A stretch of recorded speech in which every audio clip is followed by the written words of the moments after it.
play and call it work.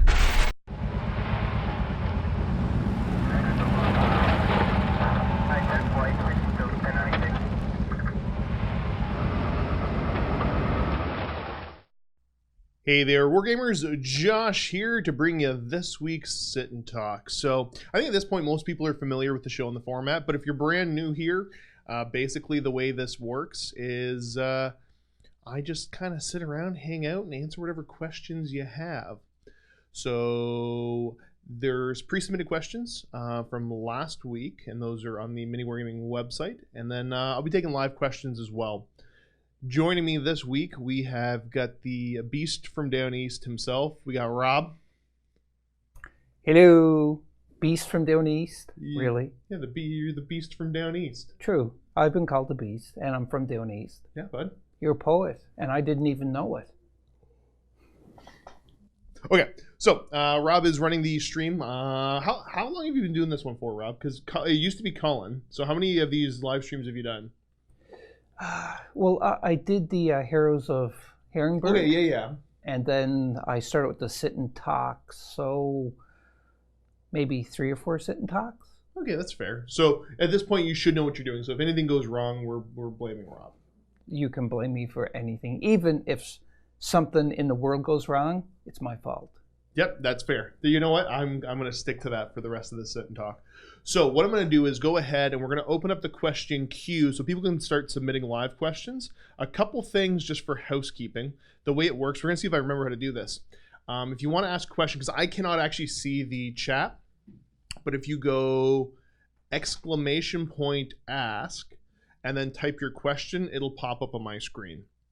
Excuse me. You can only submit one question at a time.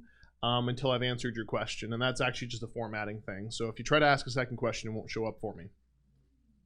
I'm also going to be answering the questions, like I said, that were left on last week's Sit and Talk.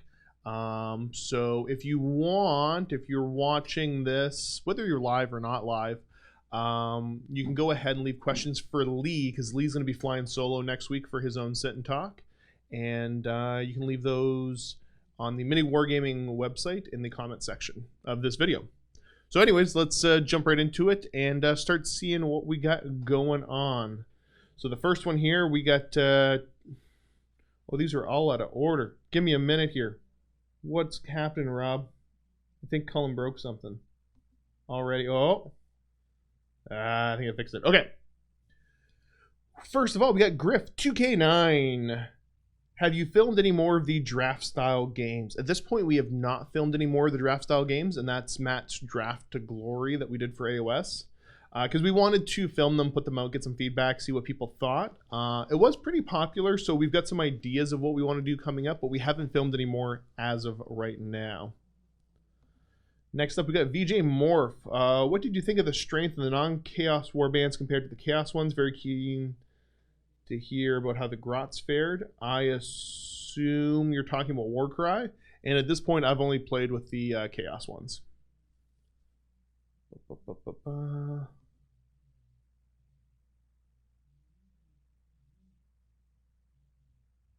that didn't work right. What nope. Pick next. What do you feel about the direction GW is going with all the new Space Marine stuff coming out and nothing for Orcs? Sorry if this has been asked. Rob 145709. That makes sense. How is that coming up? Yeah, that time doesn't work. Something's not working right here, and I blame Rob.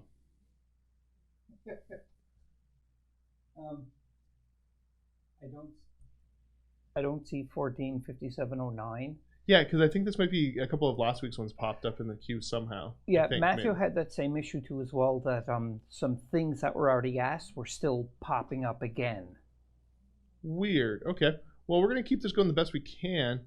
Yeah, because I'm hitting pick next. Something's not working right here. So I'm going to go through this the best I can. I'm actually going to do some of the non-live questions for a second.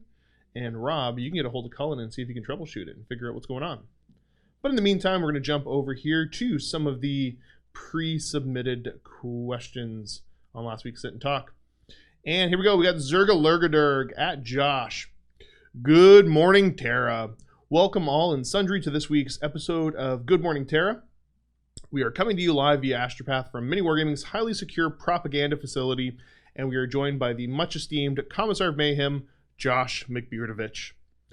This episode of Good Morning Terra is brought to you by the mysterious fellas at Papa Johnson's Rock Cakes. When you're out of the front lines, smiting the enemies of mankind and purging the heretics, the last thing you want to worry about is what you're having for dessert.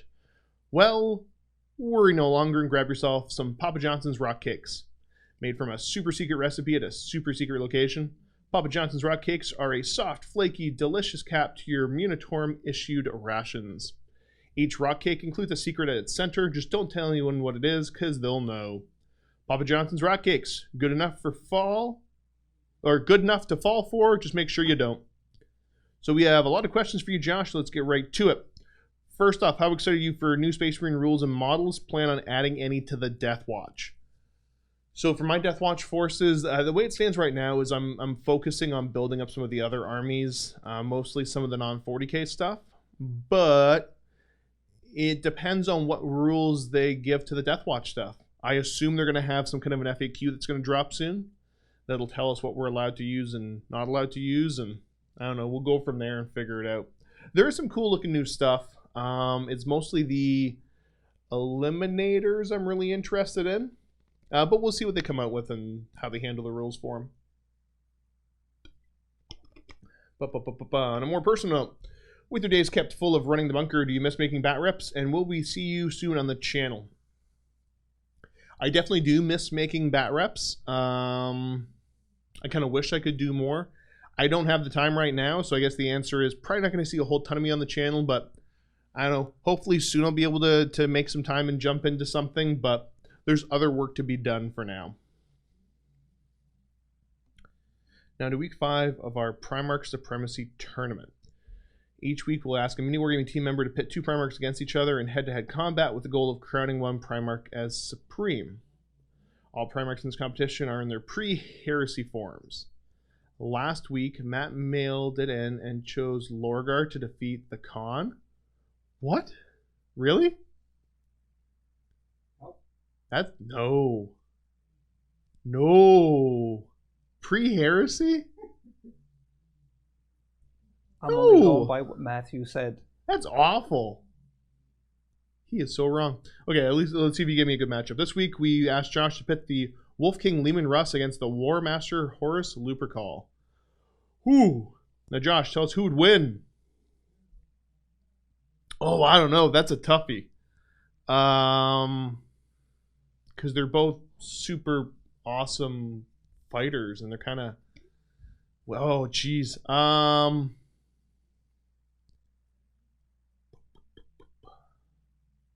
You know what? I think I might give it up to Lehman Russ, but by the most narrow of margins on that one. I think, yeah, those are two toughies. But yeah, we'll give it to Lehman Russ. I think he's got the capability in a one-on-one fight to beat Horus, but that could be close. Ooh. Just a quick shout out to Star Mech. Subscribe for 7 months. Woo. Well, thank you, Star Mech. I've been talking to you back and forth about coming into the bunker. And the Darkest Stig. Darkest Stig. Yep. Yep. For 9 months. He's a baby. Why, thank you, sir. A Twitch baby. 9 months. Yeah. I didn't know what you meant by that at first, but now I get it. Yep, that's all we have for today. Good morning, Terra, as our astropath is on his last legs. We now go over to our new correspondent, Rob, with a report on how Ogrins are being taught to be more human through the crucible of patty cake. Rob? Well, excuse me there, Ogre, but do you want to touch upon that? There you go. Umi. DJ Misfire's here. Hey, DJ Misfire, you want to try to fix Streamlabs for us? We'll hop on. Okay, here. We're going to need some live troubleshooting. I'm assuming that those aren't right, and every time I hit pick next, they just repopulate the top.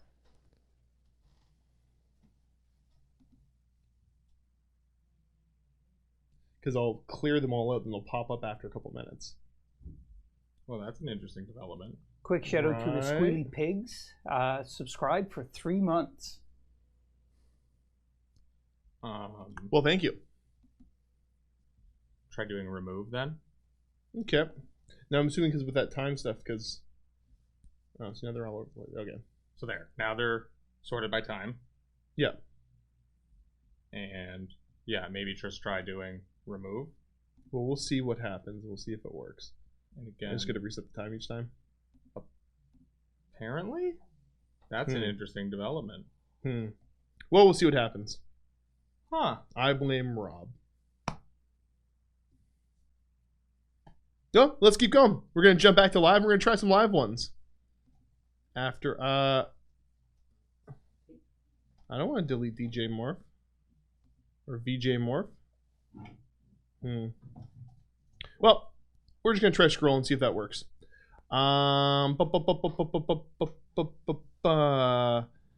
We're gonna go to DER Drick. Maybe. Yes, you pop back up again. Weird. But do you ever miss being able to play as much now that you have your new job? I definitely miss it on a daily basis, but like I said, there is work to get done, so what you gonna do? I'd like to get back to filming at some point, but I don't know. We'll see. We got Dino Titan Edition. Are we going to see a Blood Bowl Season 3? That was awesome. Rob, do me a favor real quick. Can you just give me a thumbs up, thumbs down? 1403. Can you just tell me, is that one of the ones that's on this one here? Just so I can make sure I'm actually reading ones. No, all the ones on here are 212, 211, and so forth. Well, like, it should be 203 if it's 1403. So go to 203 for me. 203 exact. You got a Dino Titan there somewhere? Ask me a question. Titan Edition, yeah. Okay, so I think this is kind of working. Blood Bowl Season 3. I think that would be a lot of fun. I want to get some more. I think Blood Bowl's one of the ones I'd love to get more locals involved and do a big full season of it. Instead of like the little tournament style we were doing. But that's something that's in the works. We've hired on David White to do some bunker event coordination, so that's something that him and I are probably going to work on in the near future. Next we got Jack Streicher. What do you think the Tithe of Bones will be? I'm wondering, because it's the ogre stuff that we're talking about for Age of Sigmar, I think. Because I know there was something else to do with Bones in there. I don't know if they're doing like a little campaign supplement type thing that's going to hopefully key into certain factions coming out or not, but I have no idea. For Age of Sigmar, I haven't kept track of a whole lot of it. Other than, I mean, like the day-to-day, the new stuff that's coming out, understanding, you know, for work, what's going to go up when. But I'm really interested to see if they're going to give me the Ogre book I've been saying that I want for, I don't know, like a year now or something like that. Hopefully that's something to do with it. Can't say for sure. We're going to keep going down here. How do you feel about Necromunda with the new enforcers? I haven't dabbled in Necromunda at all. I mean, it seems like a pretty cool game. I think the big thing for Necromunda is just at release, didn't do a thing for me. I really wasn't a big fan of how they had released the game. And I've just had no desire to go back. I'm sure the game's in a much better state than it was previously, but I just couldn't care less about it. They didn't get me at the very beginning, which is when you get to get your hooks in. Forget me to buy stuff anyways. And that was from Snake Lady. Next, we got GeoFits 4. I bought the Marines Apocalypse box for the Primaris with the intent of painting and selling them. Now I think I'm going to keep them as an Ultramar. Rob, 20336 from GeoFits. Can you finish that one off for me?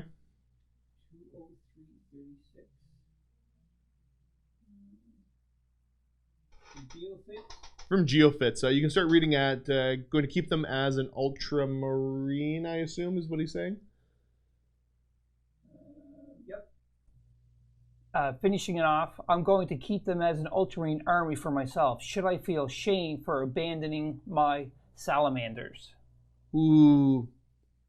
So here's the thing is that, I mean, if you're doing this, and you're abandoning your salamanders, you don't know what salamanders are going to get. Like, what if salamanders get something super cool? I mean, because I would only assume that salamanders are going to be getting their own book soon enough. So, what was the beep beep, Rob? I have no idea. Did you break something? Is it broken? Sounds like it's broken. Oops. Nope, it's not broken, but the battery seems to be not.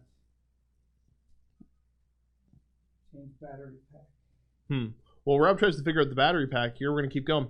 So, yeah, I mean, like, what are you doing with your pre-existing Ultramarines then? Like, are you going to hold on to them, or are you going to completely just ditch them, or your pre-existing Salamanders? I personally would say hold out and see what the Salamanders book looks like, but hey, that's just me. Let's see if I can clean up the queue here. Okay, I think we're good now. Think we're good now? Yep. Well, tell Rob in the comment section if we're good. At Rob, are things good or not?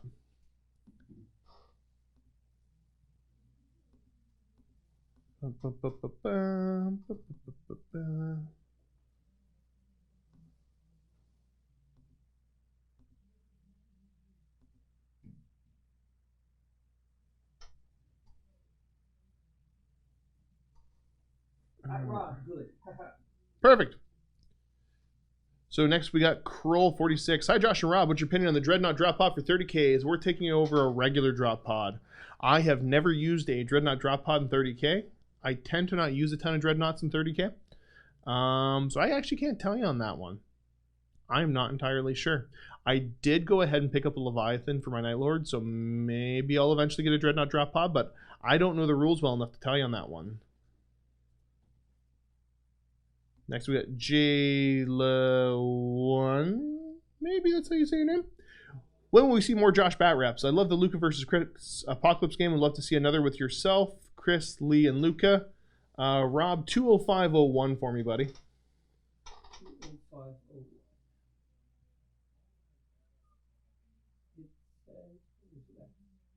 Who's it from? That one was... Okay, no, I found it. Keep up the great work. That's the last video. That's the last little bit. Is just keep up the great work. Yep. That's it. So yeah, honestly, Josh Bat reps. Who knows? When Josh has time, but Josh currently has pretty much no time. Sorry guys, I'm still getting this same little issue with Streamlabs not playing nice for me. And it keeps repopulating with everything that was there previously. Well, we're just going to have to keep struggling through it.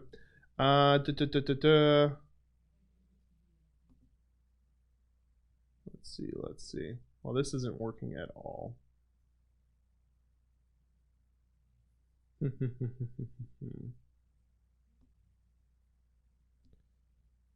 Well, I can't actually see comments anymore, Rob. Nope. This is not working. So we're going to jump back over to the sit and talk, not live questions, and work through a couple of them. So next up, we got Bildrap. Hi, Josh. Sorry that I haven't been able to ask any questions for a while. My employer forced me to move to a new office in a different part of the country, and I can't watch your content at work anymore. That's a bummer. It makes it difficult to find time for you guys unless you have a particularly awesome video or have a really important question to ask.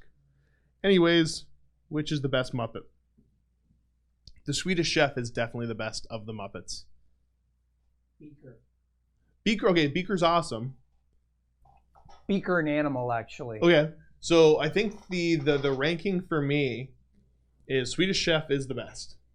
He's top tier. He's the best of the best. And then beyond that, I think we would probably move down to Animal next, and then Beaker would be a close third.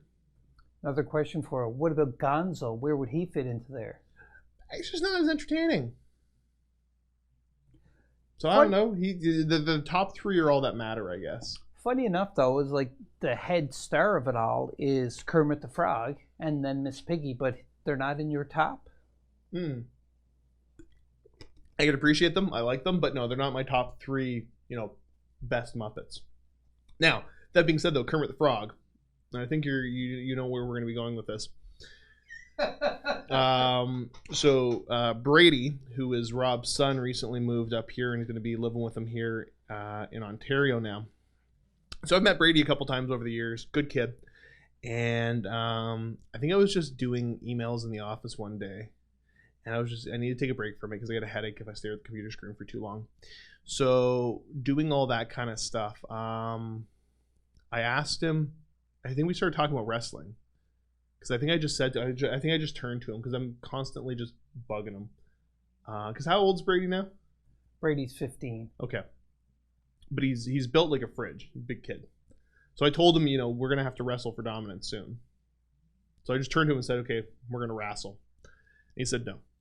And then I was asking him about it. I said, well, you know what? Here's what we're going to do. We're going to recreate some old 90s famous wrestling matches. And I asked him who his favorite wrestler was. And I have to add on to that, I'm sorry for saying this, Brady, but when you asked him, he said, he thought for a minute, he paused, he pondered, and he said, Muhammad Ali. Yeah. For wrestling. Yeah, I'm like, he wasn't a wrestler, he was a boxer. That's right. And then after that, he said Hulk Hogan was his favorite wrestler. I said, okay. I said, can you do a good Hulk Hogan impersonation? He said, no. Okay, I'm trying to think of how we could work with this. And he ended up saying, I can do a Kermit the Frog impersonation. I'm like, okay, can you do like Hulk Hogan's lines as Kermit the Frog? And he did it so well. And I've never seen Lee laugh so hard. Because Lee almost peed himself.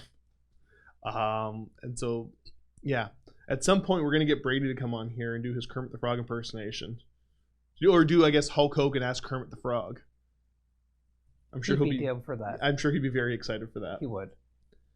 And now for the Lee question, Bill Drat, leave that on the comment section of this video when it goes on the MiniWarGaming website, and Lee will be able to answer that for you. We got Random Roy. Hey Josh, I'm sure there's loads of questions about the Space Marine Codex. I've painted my Army Legion of the Damned, but usually run them as Iron Hands to try to get that 6-up feel in the pain. Is there anything in the new version of the Space Marine Codex that might be cool to include in my army? Or can you think of a decent chapter tactic for a Legion of the Damned army? I've been toying with this idea to generate a random trait each turn. The random trait each turn would be cool if you could find something that wants to play like a narrative game that does something like that. And as far as, proper traits for it, I don't know the new Space Marines that well. But I think there's one in there, something about them. I would try to find like the, I think it's called Warded. And it's a 5-up to ignore damage from mortal wounds. So that would be kind of cool. And there's one, I think, in there about not being able to be wounded on a 2 or something like that. Something to kind of toughen them up that way, I think, would probably be the way, the route I would go. But well, that's kind of a cool question. Do me a favor, email me, josh@miniwargaming.com, and I'll see what I can come up with, because I'm sure there's stuff in there that would work really, really well for that. Jumping over to the next question here, we got Balthazar87. Josh, hi buddy, hope everything's going well. You should start building some sort of desk fortifications as the great Golden Dorn would want. Oh no, my productivity. That would be awesome. Should I build a desk fort? Yeah, that's not even a question. What can I build it out of? Oh no. Build it out of cardboard and paint it. I'd want something more durable. Because Steve/Perturabo would come trying to knock it down. I know he would. Huh. What material could you use to make a desk fort? I think I just have to go buy lumber. Yeah, I think so. At this point, I think that would be the most appropriate. The hardboard. It's very inexpensive and it's pretty durable.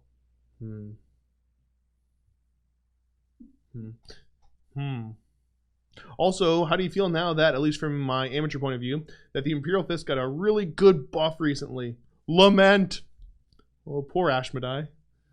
He was such a good character. Okay, now the Imperial Fist, yeah, it looks like they're, I wouldn't call them necessarily top tier, but they're definitely not top tier as far as the new Space Marine stuff goes. But we won't really know how good they are until they get their own little supplement, assuming that they're going to be getting their own little supplement. But as far as it stands right now, yeah, the fists are pretty good. And funny enough, Steve's really been talking about wanting to start an Imperial Fist army. Just he really likes how the rules work. Which is funny because when the book first came out, that was the one we all made fun of the most.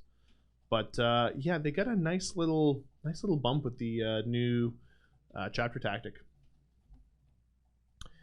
Next, we got Caddy218. Josh, is this the final version of the website? If I go into the heading shows, I can find a Warcry subsection with 3 videos in it, but I want to find 30K content, maybe 100 plus videos. I have to go to all shows and just scroll around in there. However, it does load both videos and menus a lot quicker. Yeah, as far as I know, like, I'm not going to pretend to know anything about the techno wizardry of websites and all that. My understanding is where we're at with the website right now is we've launched this version of it now, and we have the framework we need, so everything's a lot faster and working properly.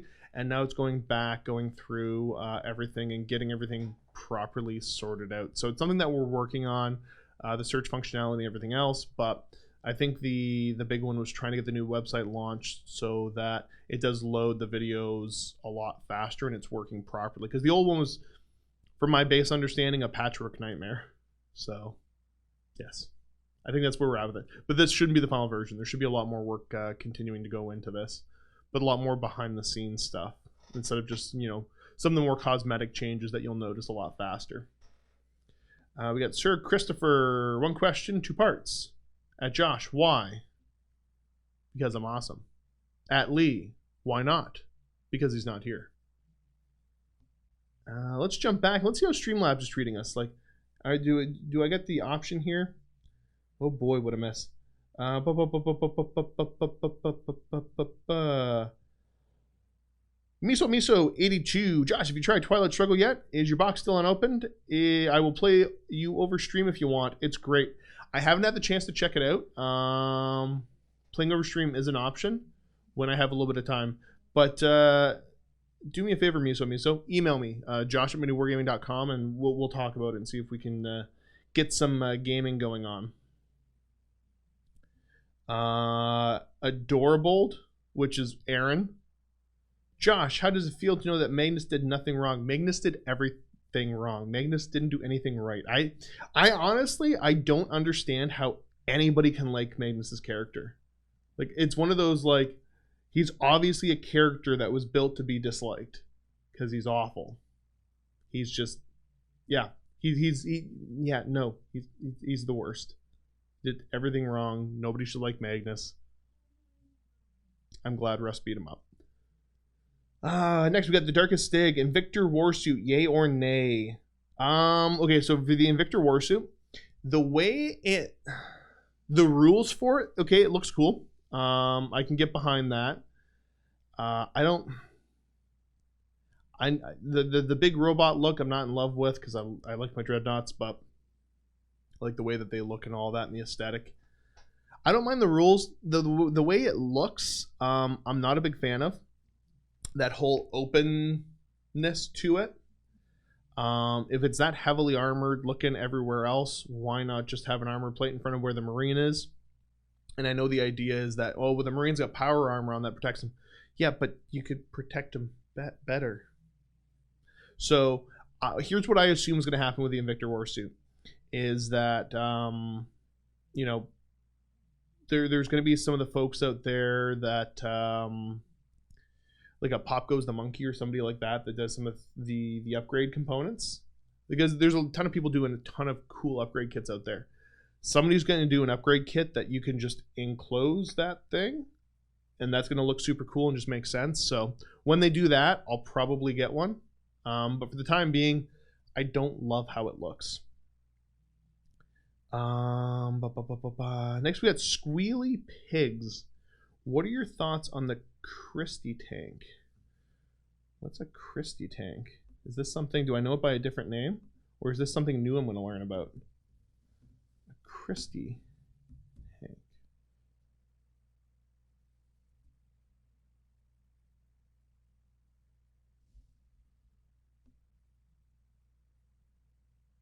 Oh, I think I've seen this before. Yeah, these were weird looking. I don't know anything about them. I've seen pictures of this thing, but I don't know anything about it. Okay, yeah, because it was the weird suspension. I think, okay, it's because I think you spelled Christie wrong is what it is. Yeah, I don't know. I don't know a darn thing about this, but I mean, I've seen this kind of stuff and it looks pretty cool. Because I think they used the suspension on a bunch of different things. Now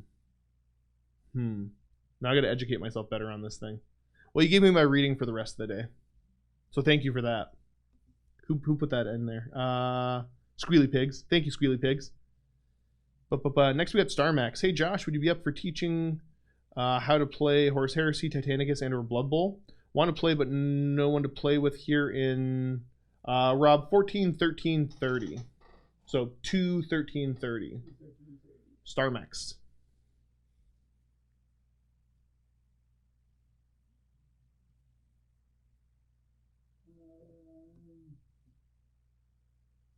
Want to play, but no one to play with here in North Dakota. I mean, okay. So teaching games like that, if I ever can find the time, teaching people how to play stuff, to get them, a little bit more into the hobby is one of my favorite things to do. But if you're all the way there, I can't teach you. Are you coming? Oh yeah, I guess you're coming. You're one of the guys coming here. Remind me in the email and we'll talk about that, because I'll see if I can figure out some time and get some gaming going in the evening.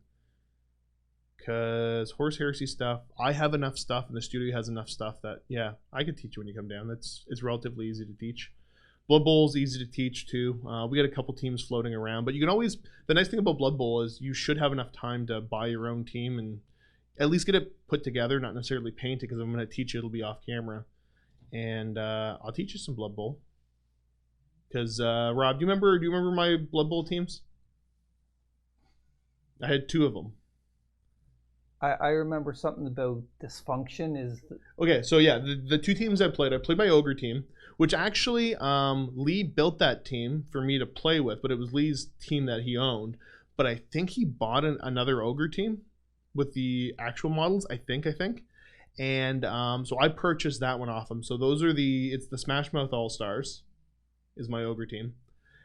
And then yeah, I've got my Lizardman team, the Eastern Reptilian Dysfunctionaries, or E-Reptile Dysfunction for short. And they were my Season 1 team that I played.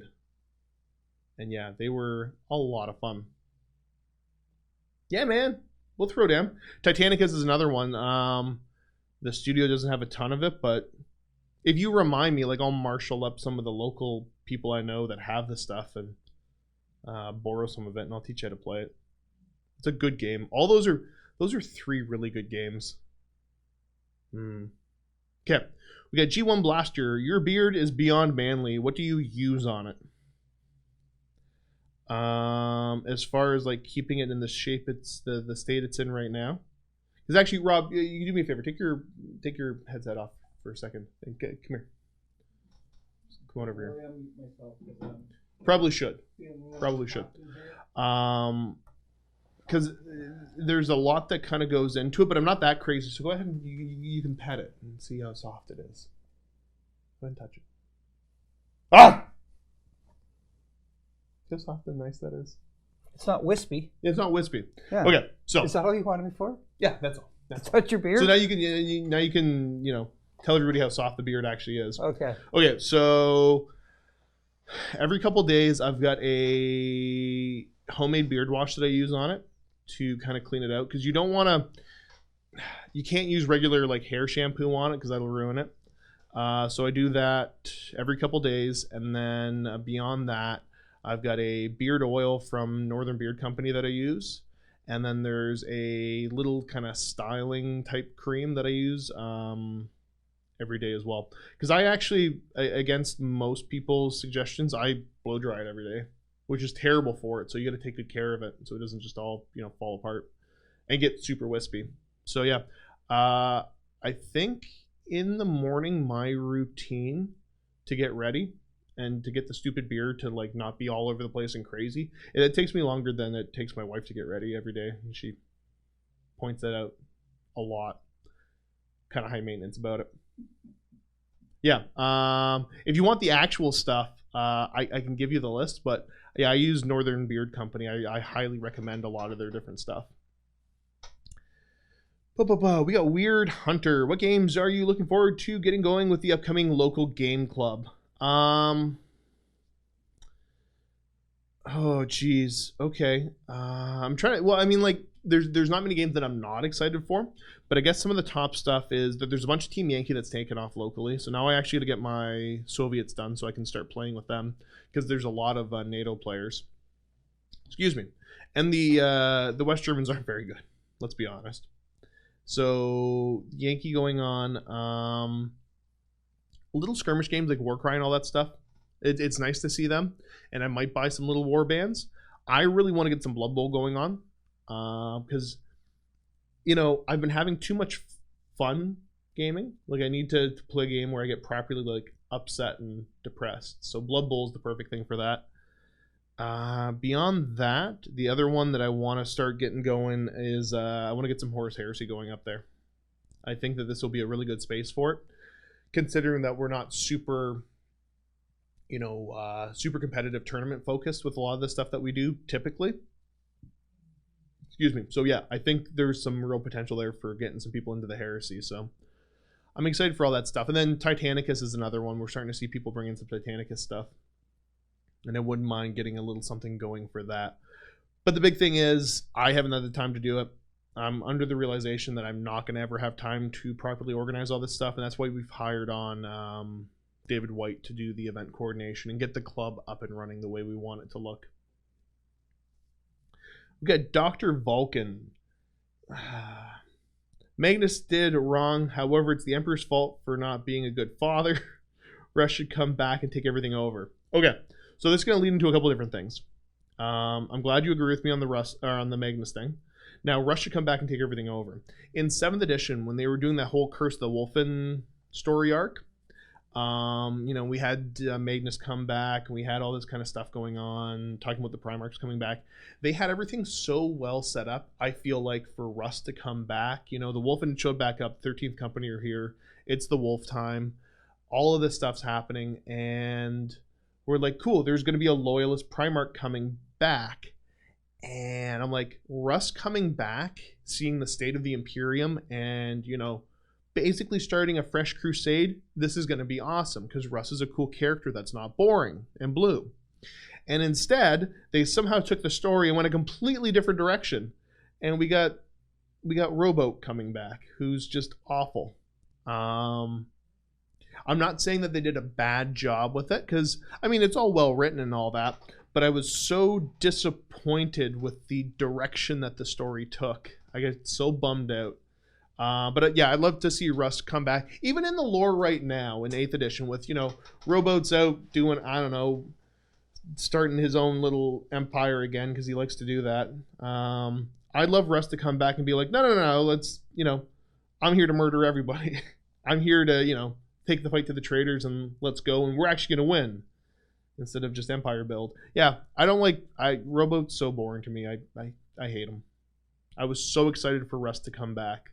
So, I think because we got to get some more Loyalist Primarchs coming back, and they can do a whole lot with a whole bunch of different ones.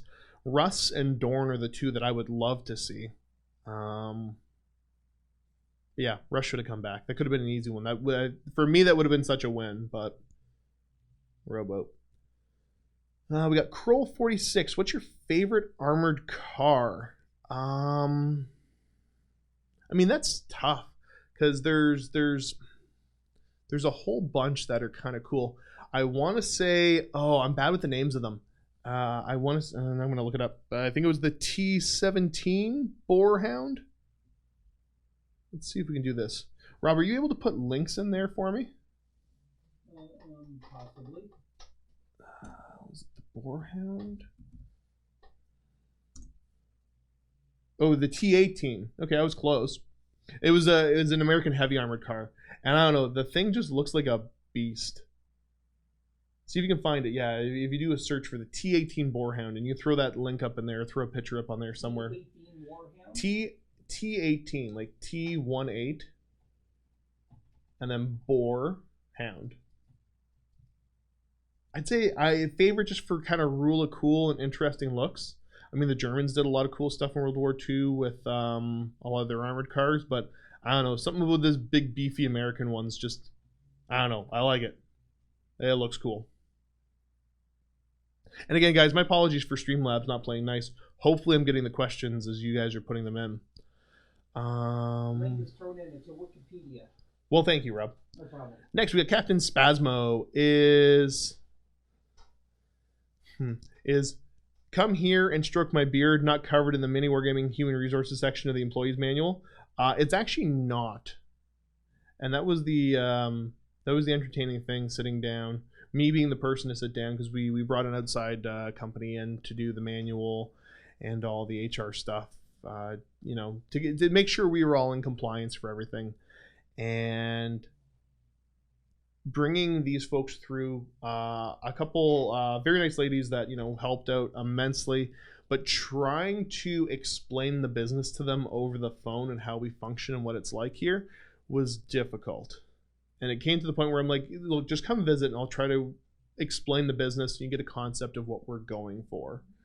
Because it's a pretty tight-knit crew of people here. Like, everybody works pretty closely together. And yeah, I mean, it was a lot of fun doing that stuff, but trying to explain this business to people, especially that, you know, are in the HR field of, you know, these are the things we do have to worry about for HR and the things we don't have to worry about. Like, it's different because I've had to do HR type work before, and I don't know, it's not the most exciting stuff in the world usually.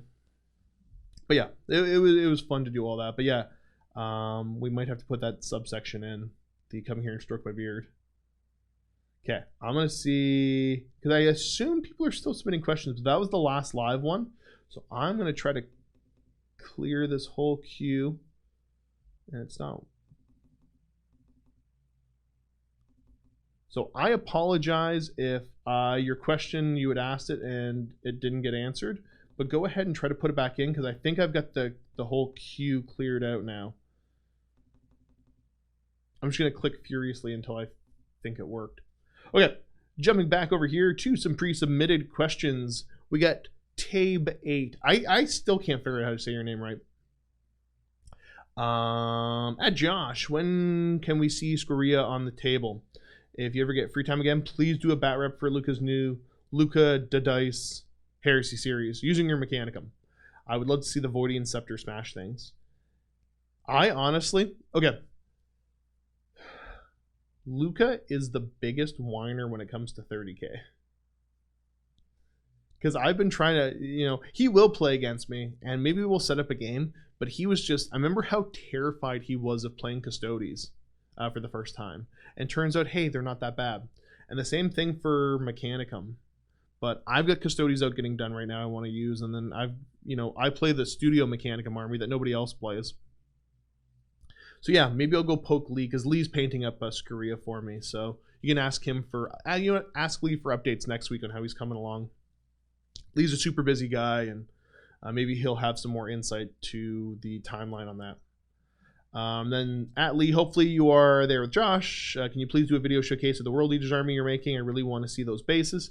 Again, best bet, talk to Lee next week and he'll be around. And this is something we can maybe do in the open vault, is you can do a little bit more of a showcase of them. Because I don't know, I think he's got a couple test models done. And for a couple of the different, like I think he's got a test jet bike. I think he's got a test Marine on foot. I think. And then he's doing the big back painting. So Josh, you awesome. Lee, you awesome. And Luca's awesome too. He's all right, I guess. No, Luca is super awesome. Yeah, maybe I should do some 30k.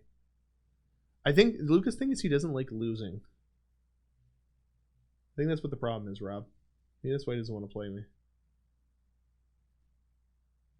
Because here's the thing, especially with another staff member, because I'll do my best, because I lose plenty, but if I'm winning, I'm going to be condescending about it too.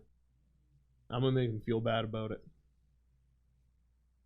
Yeah, maybe I should play him. I guess I'm his boss, so I can just schedule him to do it. You're like adding gasoline to the fire. Mm. That's pretty much what it is when you're winning and you're playing against Luca, and then it's like you're making the comments and throwing gasoline on the fire, so his rage is getting bigger and bigger. Yeah, things get heated. because we're still we're still buddies and all that, but yeah, when we play games against each other, it's cutthroat.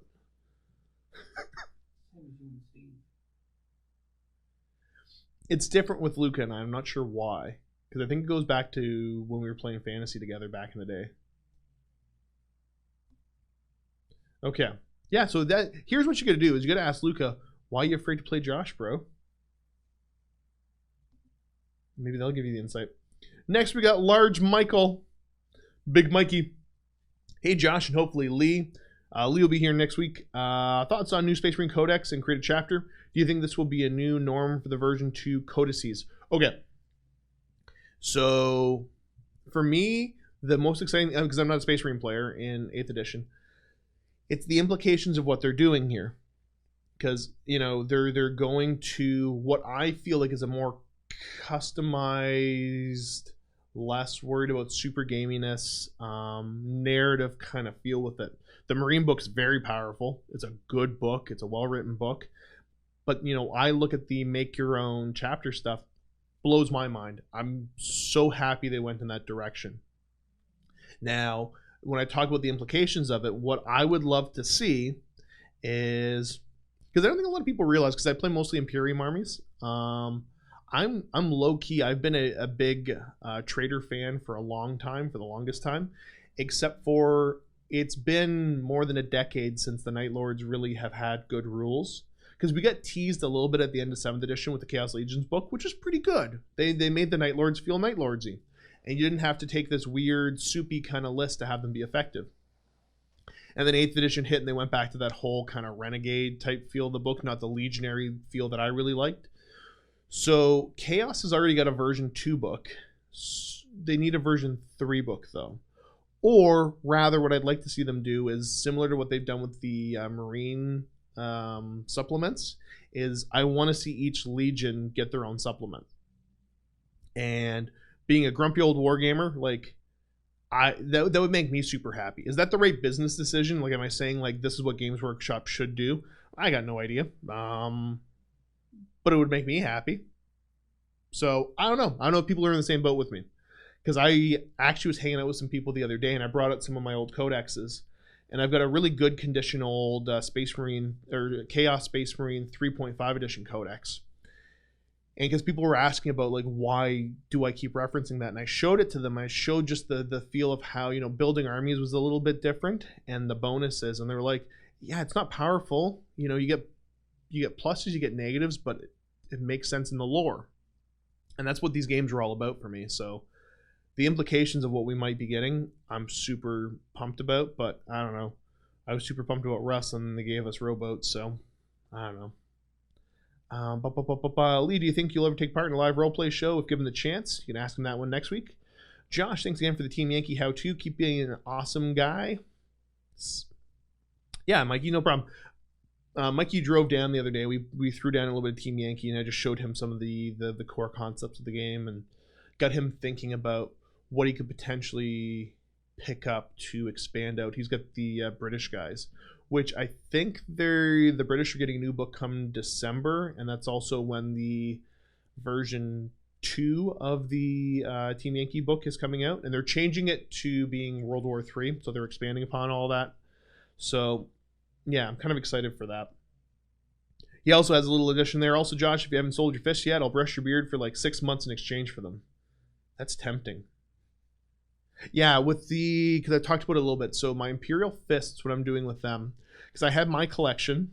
That's kind of near and dear to me, because the fists that I had that were the ones that, because I built them, Steve sprayed them for me to get the yellow on there, and then Lee helped me make the custom bases for them. And then Ian, who is the Mechanicum player that you've seen in a bunch of my Horus Heresy videos, he helped me figure out the right way to ink them. And I like them, but it's kind of labor intensive. And I had bought out somebody else's fairly large Imperial Fist collection a while ago. The two forces don't match up. It's not going to work trying to get those yellows to match. So I've decided I'm going to get rid of the pre-existing fist stuff I had, and then repurchase it and get it commission painted to match the other stuff. So yeah, I haven't gotten rid of it yet because I'm lazy. And that's kind of where it's at. I've got them all in a box here. I got to take some pictures and figure out what I'm going to do with them, but I'll get there eventually. But no, I haven't got rid of them yet. 6 months of beard brushing. Like, are you gonna like? Because that's a daily thing, man. Like, you're gonna move down here for 6 months? We'll discuss the logistics later. Last one here, we got the Eye of Night. At Josh, I'm getting the Age of Sigmar for a slow grow league, and I picked Caradron Overlords for my starting army. How screwed am I? Okay. Here's my take on the Caradron Overlords. For a slow grow league, you might be a little bit better off. I think they're in a really bad spot for being a good competitive army, but here's why I think you may not be that screwed over. They're probably one of the coolest looking, if not the coolest looking Age of Sigmar army. So, you might not win games, but you're going to look good losing. And that's more than enough for a lot of people.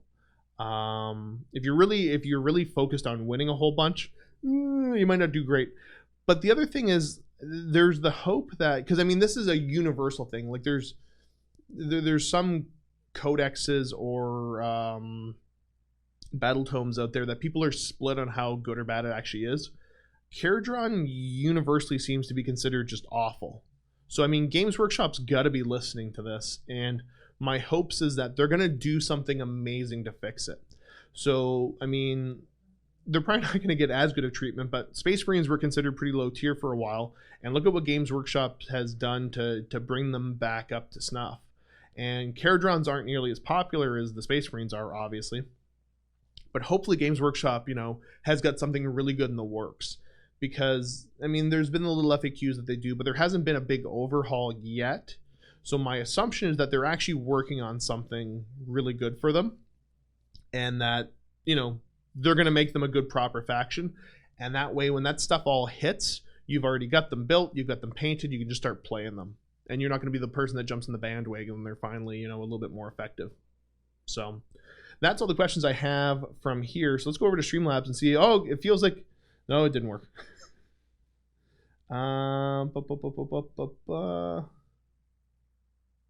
Okay. There's a couple more that showed up, I think.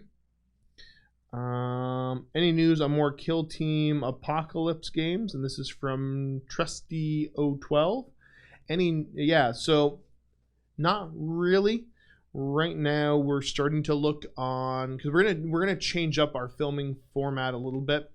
Not how the guys are actually doing the filming, but how I book all that stuff. So we're trying to see where we can find time to cover a bunch of other little things, but keep your eyes peeled. We're going to do our best to do the stuff that we really, we're excited for, and hopefully the community responds well to that. Next, we got Teldonator. Hey, Josh, Mr. McAwesomebeard. My question is, have you ever been asked to stop joshing around? And if so, how did you react? Yeah, no, constantly. And it's the just look of disappointment that I normally give to people when they have a lame, repetitive joke like that. So yes, my reaction is just utter disappointment. So what I'm going to get you guys to do real quick is you're going to do me a favor. You're going to go at Rob in the comments there. Have you guys has anybody submitted a question that hasn't popped up on my screen? Because I don't know if this is working right. I'm flying blind here for you folks, so we'll see. So at Rob real quick, we'll give it a couple seconds to populate there. Are there questions that you guys are asking that's not popping up in my queue here? Because I'm going to do my best to keep it clear, but it's not working. This is why I don't like technology. I feel like this is something. I watched Jurassic Park again the other day. Did you ever see Jurassic Park on the big screen, Rob? I saw it for the first time on the big screen the other day, and it is amazing. I've seen Jurassic Park when it was released on the big screen, and also when they had their anniversary. I went and seen it too as well. It's a phenomenal movie, not just for visually, but the sound itself. If they had the sound done right in the movie theater, it just blows you away. Because you were in your late, you were what, about 42 when it first released back in '93? Funny. Was it 93 it was released? I think it was 93. I mean, I feel like I'm correct on that one, but I'm not 100% sure. So what are we getting in the comments there, Rob? Are things working or not working? Or I guess, how much are things not working? It's because it's not my computer here.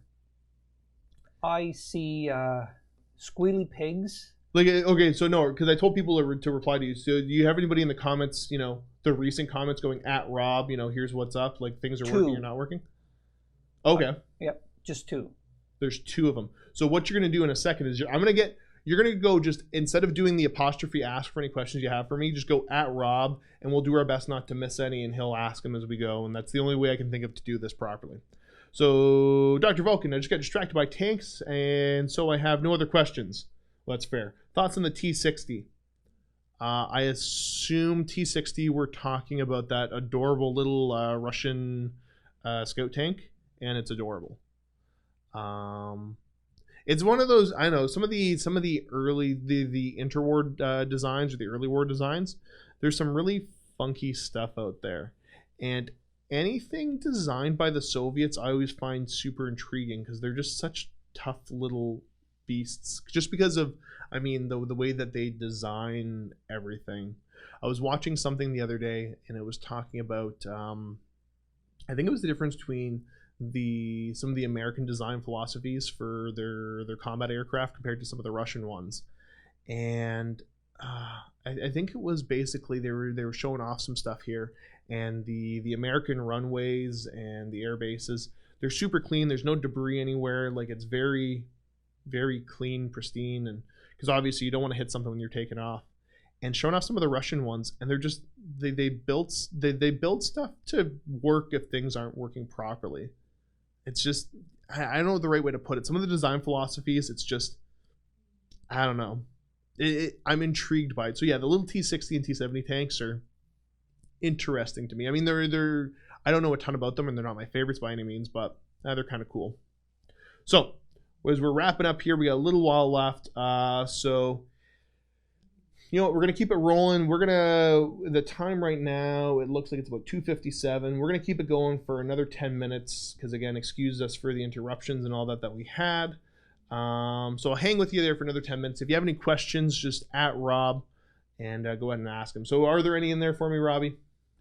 Squealy Pigs asked about sit and tank. The sit and tank? Yeah, sit and tank. I had joked about that a while ago because I think I've talked about, because I used to play a lot of World of Tanks, or what felt like a lot of World of Tanks, and I really enjoy learning about all the military technology stuff. So the joke was that we were just going to start calling my show the Sit and Tank, where we just talk about tanks all day, and that could be fun. I don't think it's going to happen, but I don't know. We might get there. I got to come up with some kind of a concept for that. How would that work? Because I want everybody to ask questions, but yeah, we can talk about that's the thing for my Sit and Talks is I always kind of said, like, I'll ramble on as much as people want to listen to me. So you can ask me about whatever you want. Wargaming, random historical stuff, personal stuff. Man, I don't care. I just talk all the time. So Dr. Vulcan also said that he's going to send you a T-60 story tomorrow. Ooh, a T-60 story.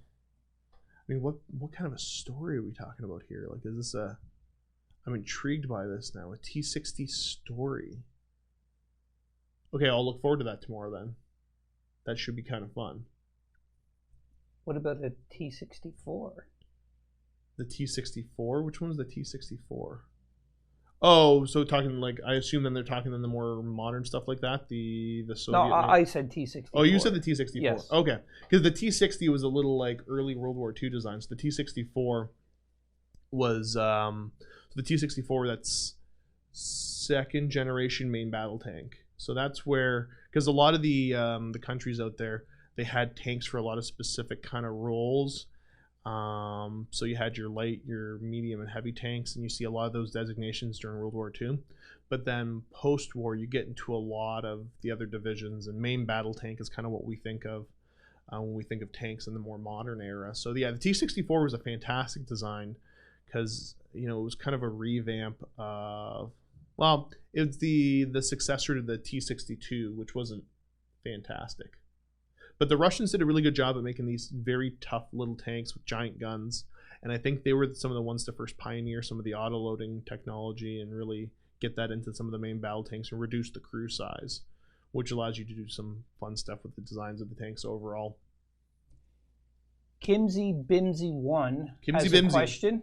Okay. What's new about Space Marine's Terminators after the new codex, since before everyone said they suck? I don't know what they did with Terminators. Most of what I'm getting is talking to the guys and what they're saying. I think the big thing for Terminators is the way that the Doctrines are interacting with their Stormbolters. That being said, I still don't think Terminators are fantastic from what the guys have told me. I don't think there's a whole lot of anything special about them, but maybe I'd dig a little bit deeper to see what's interesting about Terminators. I don't know if they gave them any love, though. The Darkest Tig? The Darkest Stig. Stig, sorry. I'm visiting Canada next year. Besides MiniWarGaming and Calgary, Banff, which one place would you recommend visiting? Like, which one? Canada's kind of a big place, dude. Like, see, that's the funny, because we get such a small population compared to so many other places, but like, we're kind of a big country, so it depends. Like, where exactly, like, do you already have a route planned throughout Canada of where you're going? You're like, where along this route do I want to visit? Because you can't just like hop in the car here in Ontario and go like, I'm going to go visit the Maritimes, and I'm just going to go check out the fossil wall down in Joggins. He put nature. So you're nature focused on that kind of stuff. Well, I tell you what, shoot me, again, I keep going back to this, shoot me an email, josh@miniwargaming.com, and I can bounce some ideas off you, but I kind of got to know your route a little bit. Because funny enough, like, it's something that I want to do. I haven't spent a whole lot of time actually traveling across Canada anywhere and really experiencing myself. I'd love to get the chance to go down east, though. Get out to, like, Campobello Island or something like that, and do some sightseeing, do some whale watching, that kind of stuff. I think would be fantastic. That's, my family's originally from down east. Kind of not really in the same neck of the woods as where Rob's from, but close-ish. Because you're New Brunswick, right? Cape Breton. Oh, Cape Breton. Yes, Yeah, Cape yeah, Breton. yeah. It's a little island. Yeah. And then my family's from Nova Scotia. What else we got? Anything in there? Are we winding down? Are we getting bored of Josh? I don't blame you for getting bored of Josh if you're getting bored of Josh. I'm getting bored of this stupid Streamlabs thing not working. Caps Pasmo, Canada, where you can watch the dog run away for weeks. That's not all of Canada. That's that was if you head out to the prairies or something like that, because we had a fella in a little while ago, and he was a Saskatchewan beef farmer. So, he raised cattle, and I just made fun of him relentlessly. Because that is, once you get out to the prairies like that, I assume life is depressing. Because as a kid, if your dog runs away, you can watch him run away for, a week. Because there's no change in elevation, there's no trees, there's nothing out there at all. Don't believe them when they tell you that there's more than that, because there's nothing. Dan 122222 has a question. How do you feel about the double turn in Age of Sigmar? Oh, I don't mind it. And the reason I don't mind it is that I enjoy playing games where you have to interact and you have to come up with stuff in the moment of how you're going to react to what's going on. If you want a really good, balanced, well-flowing game, the double turn mechanic isn't fantastic, but it shakes it up and makes it more interesting. I think if you played Age of Sigmar without the double turn mechanic, the game would probably still play fine. The best mechanic I've seen for some randomness in the game that still feels fairly balanced is the bolt action one. And if you're not familiar with the bolt action mechanic, and I don't think this would work for 40k, but I also don't know if it would, like, how much it wouldn't work. And the way that bolt action does it is for every unit you have on the board, you get to throw a dice into a bag, and then your opponent does the same thing, a dice into a bag. So, like, if Rob and I are playing bolt action, I'm playing as the Americans. Let's say I have 10 units, and Rob is playing as the Germans. He's got 6 units. I get 10 dice in a bag. Rob gets 6 dice in the same bag. At the start of the turn, we shake it up, we draw a die out, and whoever's die it is, they fully activate 1 unit. And then you keep going that way. And I don't know, I think that's the best system I've had for a fun, engaging game. So it depends on, I guess, the style. I personally, the Age of Sigmar double turn mechanic, I don't mind it. Sometimes it gets you, other times it doesn't. I mean, you got to kind of prepare and be aware for. But I'm also big on playing games that aren't balanced, because there's no way to properly balance a game, especially if you look at a lot of the Games Workshop games with multiple factions. And that's why I think part of why I like Horus Heresy, because it's relatively balanced with most of the legions having access to the same stuff. Titanicus itself, pretty balanced because you have access to all the same units. It's just slightly different Legio traits. But with a game like that, it's not going to be balanced. So I don't mind playing at different point levels. You know, if we're doing kind of a weird scenario where, like, I'll say if Rob and I are playing, you know, I got 2,000 points, he's only got 1,500. I don't care. I'd still play that game. It wouldn't bother me at all. Because to go back into point and say, well, this game's supposed to be balanced because the points are, you know, equal points. Unless you're doing mirror matches, that doesn't work, in my opinion. So I guess I don't mind it. Dan, the same gentleman, Dan 12, 22, 22. Yes. Do you have any more Elder lined up, as we don't get to see many battle reports with them? Any more Eldar? No, because the way, so the secrets to the booking and all, how everything works is people just email me and they're like, I want to come play a game, and then I have them answer a little questionnaire. So the funny thing is, Eldar are a very popular faction. Nobody here really plays them because nobody's interested in playing them. And like, there's hardly any guests that bring Eldar in. I don't know why, but like in all my time, so I spent about probably 3 years filming Bat Reps. I definitely only had about 2 or 3 Eldar players I can remember come through. Like, there's hardly anybody that comes in here playing Eldar, and I don't understand why. So, not really, because it just depends on who shows up. But yeah, Eldar players, I don't know why they never come into MiniWarGaming. Cermak has a question too as well. Yes. Would you replace the double turn with swapping activations, you go, I go mechanic? I mean, I would try it. I don't know if that would feel a whole lot better. It's because yeah, like you move a unit, I move a unit, because that's how Titanicus works, and that works for Titanicus. I assume that could work, interestingly enough. Yeah, you know what? I'd be willing to try Age Sigmar like that. There'd be some weird little things that come up for how battle rounds work and all that, but I'd be willing to try that, because it's the constant engagement. You're constantly thinking, because there's so many times that, you know, playing, especially the higher model count armies, because that's why I always play elite armies, because I get bored of moving too many single models around. That, yeah, you know, cool, we're playing 40k, you're playing whatever horde army. Okay, I'm gonna go take a 20-minute nap while you move all your stuff, because it doesn't matter, you know. But when it's, you know, if Rob and I are playing a game, he moves one unit, okay, then I move one. I gotta constantly be thinking of how I'm gonna counter what he's trying to do. So I think that would be, for me, a lot more engaging feeling. Would it be balanced? I don't know. Do I care about balance? No. So yeah, that'd be cool. Dan 12, 22, 22. What do you think the top tier armies are in 40k? Top tier armies, not army. Okay. So let's talk about a couple different ones. First and foremost, I really don't like the super soup lists. So I don't mind there being allied stuff and all that. That makes sense to me. So I'm gonna primarily focus on fairly cohesive armies. With no more than, because the big thing I come back to is I look at like a really soup army. So like you've got one of those big dumb shooting knights, you got the loyal 32, you got 3 shield captains on jet bikes. The lore of that army doesn't make sense in my mind. When I would play, you know, I bring my guard and I bring an allied knight or something like that, you know, with a couple warhounds. Well, in my head canon of how 40k works, that works for me. So if you look at proper mono-faction armies, I think the new Marines are way up there. I don't know which ones are the top right now, and we won't really know until the books come out, but I think new Space Marines are a contender. I'm going to give them in no particular order as well. So Space Marines are up there. I think the Imperial Guard are still way up there because as a mono-faction, they're super powerful.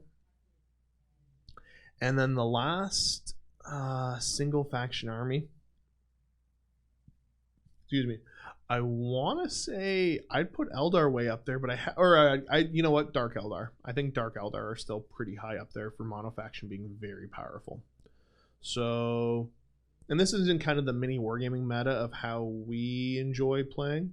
I'd say Dark Eldar super strong, Current Space Marine super strong, and Guard are very good as well. So there's, I guess, my top 3 in no particular order. So we'll give it a couple more minutes. You guys got questions, throw them in there. Cap Spasmo made a comment, does Chris not have a pile of Eldar? Chris has got a ton of Eldar, but he doesn't really play. Chris's time is taken up with all the painting type stuff, so he's not a content producer. But yeah, he's got a bunch of them. So maybe that's what it is. Maybe that's the Eldar players, is that they've got they've got giant collections of Eldar that they've had for 15 years that aren't yet all fully painted, and I don't know, they're waiting for the apocalypse to get them done. Beats me. No, because the actual apocalypse, because the apocalypse coming out hasn't motivated. Maybe Chris is still working on his army. I don't know. Dan 12 22 22. How do you feel when you have people come in and you have a look at their knowing they only want to win? Well, I mean, like, naturally when you play these games, you only want to win. So the differentiation would be a win at all costs player. So, whenever I play a game, I'm there to try to win.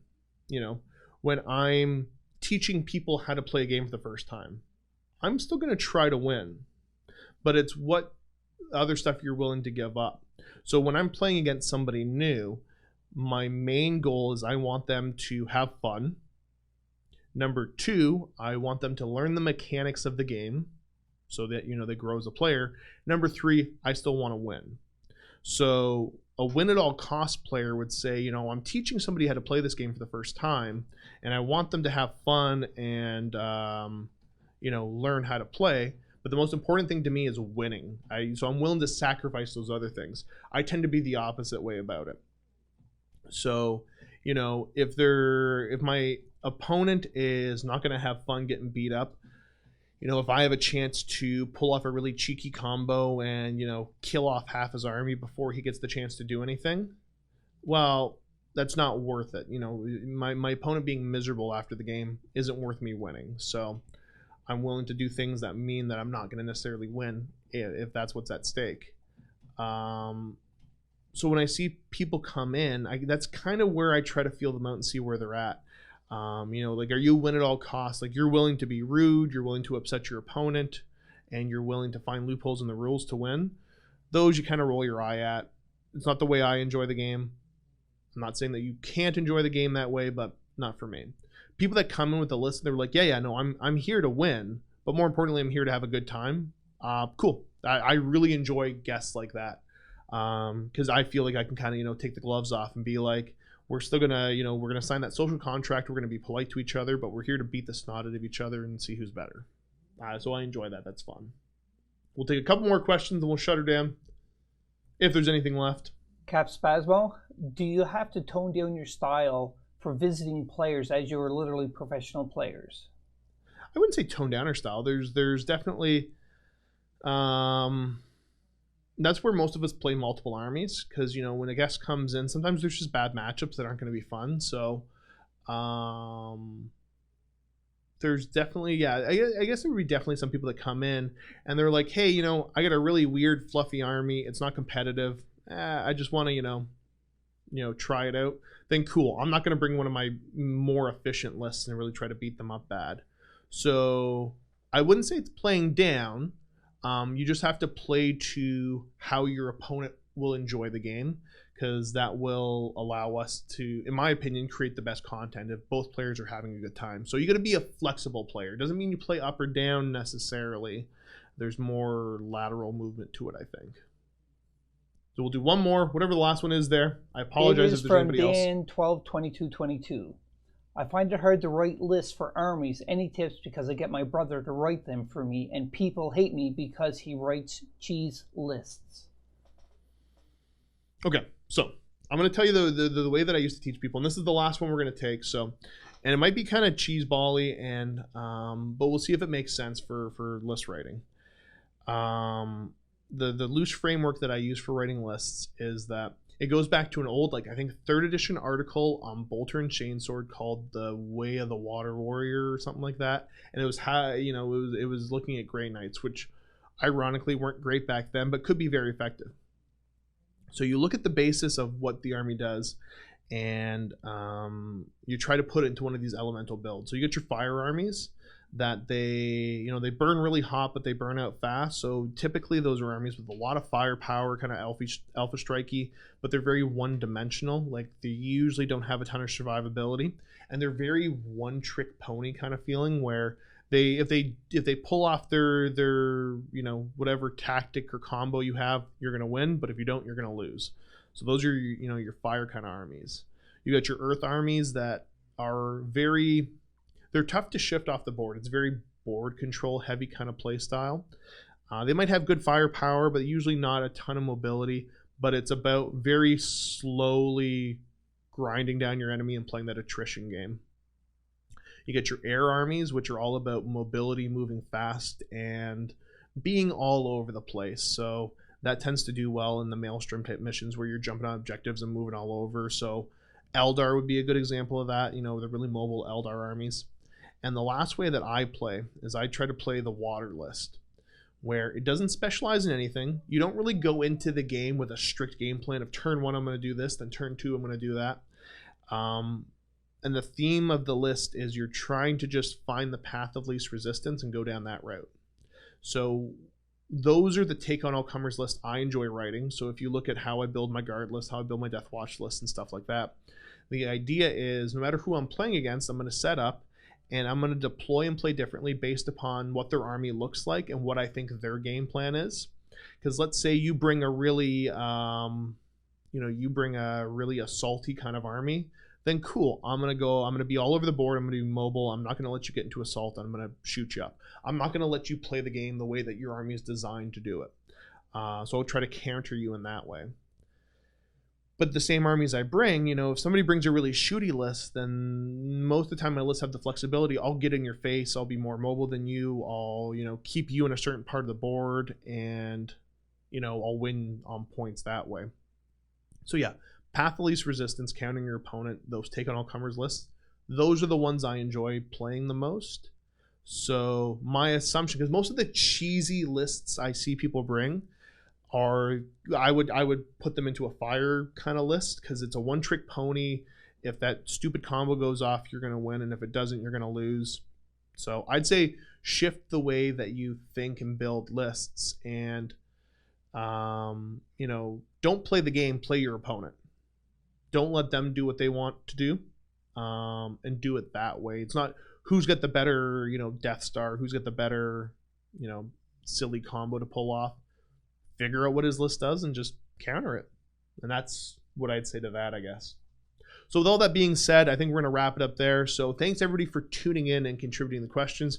Again, my apologies for Streamlabs not playing nice. I don't know what's wrong with it. I blame both Rob and Cullen, and not myself at all. As Rob just kind of shrugs and shakes his head. So yeah, thanks again for everybody tuning in, asking questions. It's you folks that kind of keep us going here, because if you didn't show up and ask questions, I wouldn't have anything to talk about, and it'd be a boring hour and a bit video of me just sitting here. Now, if you want to leave questions for Lee for next week, you can either submit them live, and Streamlabs will work, or you can go ahead and this video, when it's released on the MiniWarGaming website, you can put it down in the comment section and just put @Lee, ask him a question, and he should answer it for you. Other than that, thanks so much for everybody that tuned in. Keep being awesome, and as always, happy wargaming.